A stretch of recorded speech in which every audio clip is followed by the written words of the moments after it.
Hello next-gen gamers from around the world. This is Archimedes, the video game enthusiast from Germany, with another hopefully interesting video. Okay, I actually wanted to do today's video a bit earlier, but with all the next-gen consoles launching and me playing on a ton of new games on the Xbox Series X and still waiting on my PlayStation 5 to arrive and doing a couple of other videos first, I just didn't find the time. So, but what am I talking about? Head of Xbox Phil Spencer recently sat down with Gamespot in an interview and talked about a bunch of things, and one of them being Halo Infinite. You can find the link to the video in the description below. From other sources we also got the confirmation that we will get a very high level update on Halo Infinite very soon, but it won't show up during the upcoming Video Game Awards. But in this video we are going to talk about the interview with Phil Spencer. And he answered a couple of questions regarding Halo Infinite and the state and the vision for the game. And so, after the dust of the console launch is starting to settle a bit, I thought it might be interesting to talk about Microsoft's most iconic IP, Halo. I get the disappointment of Halo not being there day one of the Xbox Series X and S, although it gives us room to play some of the other big games like Valhalla and Cyberpunk. And I've said it before, I'd rather see the game polished than rushed out, and it must have been a super difficult thing for Microsoft to delay the game, cause basically all the advertisement around the new console was focused on the Master Chief being there day one. So, Phil Spencer, head of Xbox, answered some questions about the game, like for instance the probably most concerning questions fans had, and that's the fate of Greg. I'd like to make a request on behalf of all Halo fans. Can we get a reversible cover for Halo Infinite when it comes out with Craig on the other side? I know everyone loves Master Chief, but I think the new era of Halo is tied up in Craig. We actually have these t-shirts. I didn't wear it today, which is Craig's face. I love how the team embraced that. You know, it's just so funny. I think Craig will be around for many decades in the Halo lore. You'll find his pictures all over the place. Yeah, probably in game somewhere. You know, it'll be funny. So we all can take a deep breath and relax. Greg will be back. But Phil had a ton more to say, and we are going to discuss in this video what is the state of Halo Infinite end of 2020 after the console launch, what is the vision for the game, and did Phil Spencer give us in this interview confidence about Halo Infinite being great? But before we go through all of that, I want to ask you for a favor. I put a lot of work into my videos and I try to grow my channel, so if you think you are enjoying what you see, then please consider to hit the like and subscribe button and turn on the notification bell to not miss out on future content. All of this does not cost you anything and is completely anonymous, by the way, but it helps me more than you think. And if you know someone who would enjoy this kind of content, please feel free to share it out. I really do appreciate all the support. And now let's talk about Halo Infinite.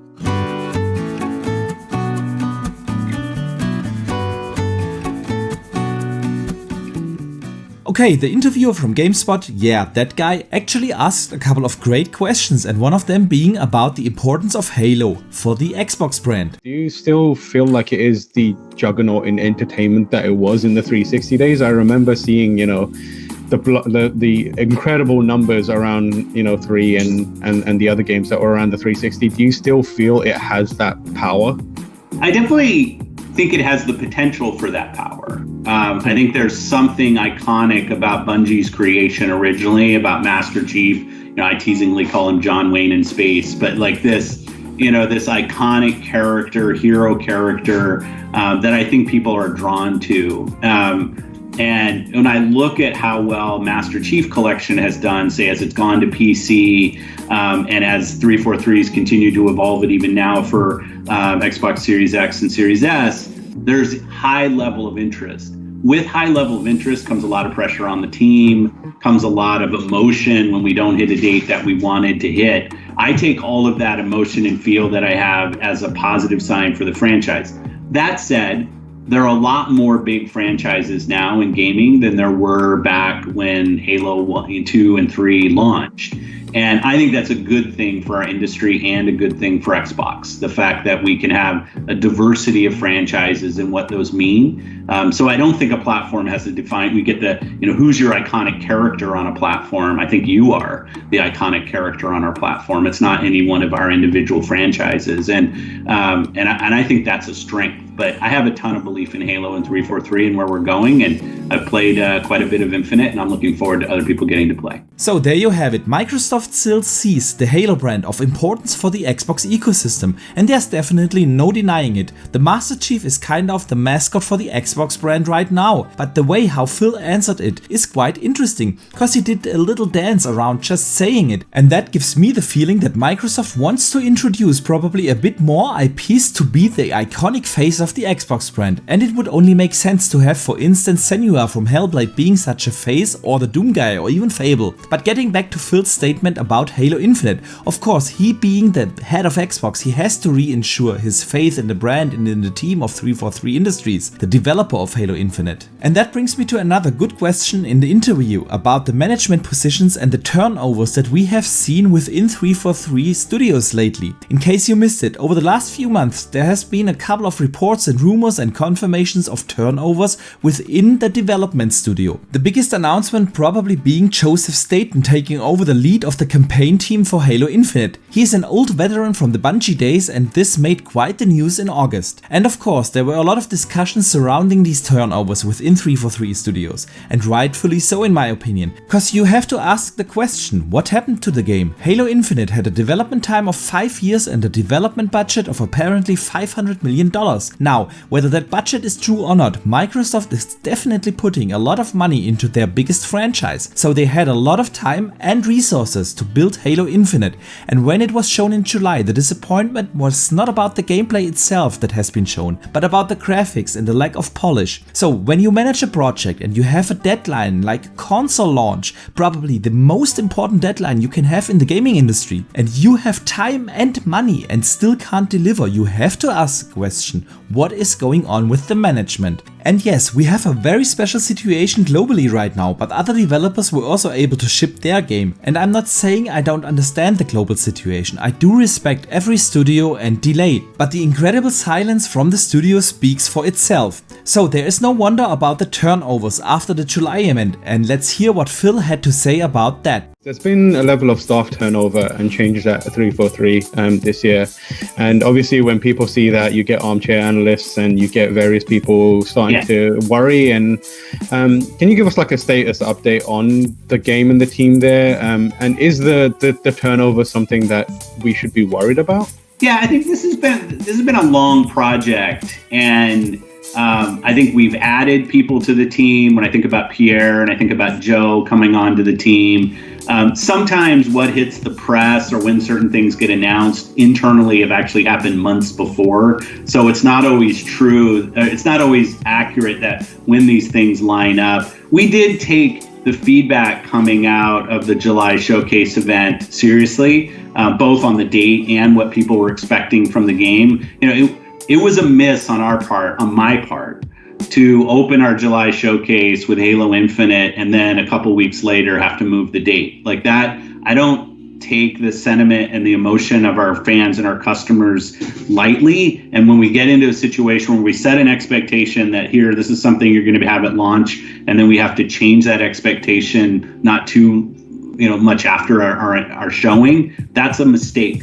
And that's something that we really can't do. So I really have a lot of faith in Bonnie and the team there. Having Joe and Pierre join, which they did pretty early in late in the summer. I feel good about where we are on that team. But as an industry, we're always going to see turnover. And I don't have any specific concern about 343. I actually think in the long run, turnover is a healthy thing because you want people who are really motivated by the things that they're working on. Okay, probably you feel just like me, unsure whether that's a good or bad statement, cause reinsuring that he has trust in the leadership team is kind of a good thing, but on the other hand there's what I've said earlier, 5 years and a big budget of the game and not meeting the deadline. But let's keep it positive here. Phil Spencer is definitely aware of the feedback from fans and media sites out there, and that's a good thing, cause hopefully now they give the new guy like Joseph Staten actually time to change something, cause let's face it, if Halo comes out in early 21, all that the new guys could do is taking care of the very final stage of the game. But if they launch, let's say, to the 20th anniversary of the Halo franchise in fall 21, they had a bit more than a year to bring that game on course, which would make me much more confident. And that brings me to the vision for the game and the graphics of Halo Infinite. Let's hear what Phil had to say about that. Halo, when Xbox was trying to struggle to find this identity, the same seemed to have happened to Halo. You know, the post-Bungie days, they kind of run parallel together. Now that Xbox seems to be on a more steady footing, are you what you're seeing in Halo Infinite? Does it start to look like Halo is also starting to, get on steady footing and build up momentum to be back in that good space? I definitely think 343 has a clear vision for what they want the franchise to be and where it goes, and it's an interesting spot when you have such a franchise with tens of millions of customers, fans who just love the franchise, and yet the state of the art in gaming continues to move on. So you're in this interesting world of wanting to balance the old and the new. But yeah, I feel really good about the team and the vision that they have for where Halo can go. I think one of the things that I'll put this on me, I'm the head of the business. I think there were certain people that were looking for Halo Infinite to be this lifelike, gritty, real world looking game when we first shown it. And for those of us that have been around Halo for a long time, that's never been Halo. Halo's never been, it's always had a certain palette and a certain look. And I actually think there's more games in the industry now that it's less about how realistic or how can I make a game, and more about the fun and the engagement that games have. And that's where I really think that Infinite's going to shine. Okay, I actually really like that statement because it sets expectations right. Halo Infinite is definitely going to be a game about fun and great gameplay and a good campaign and multiplayer, not about the most realistic graphics. And so it will be interesting to see how good Halo will actually look when it comes out. And yeah, I've seen a lot of critique about the, let's say, stylized art style of Halo Infinite, but I think it fits the franchise very well. You don't need to have lifelike graphics in order to have bombastic graphics, if you know what I mean. And so it will be really interesting to see how Halo Infinite will look in the final product, cause we have seen it many times before. The final months in the development stage can make a night and day difference in graphics. One very recent example for that would be Assassin's Creed Valhalla. After the first initial showing in May, people were really disappointed in its graphics, but now a couple of months later when it actually launched, the game looks insanely good, and I sure hope that the same will happen to Halo Infinite. Cause let's face it here, Halo Infinite is really something 343 Industries has to get right. And apparently the interviewer from Gamespot thinks exactly the same way, because he asked Phil whether it's a make or break moment for the franchise. So let's hear what he had to say on that. So for me, it's starting to kind of feel like a make or break moment for the franchise. Do you think that's fair to say? What do you and what do 343 see as the stakes for Infinite? Well, it's interesting even going back. Let me just go, because I'm right now playing through Reach on Legendary with a friend. We're playing through co-op, and four of us just did this with ODST. And I was here when Reach and ODST launched. And I think it's fair to say they were not universally embraced. True. When they launched.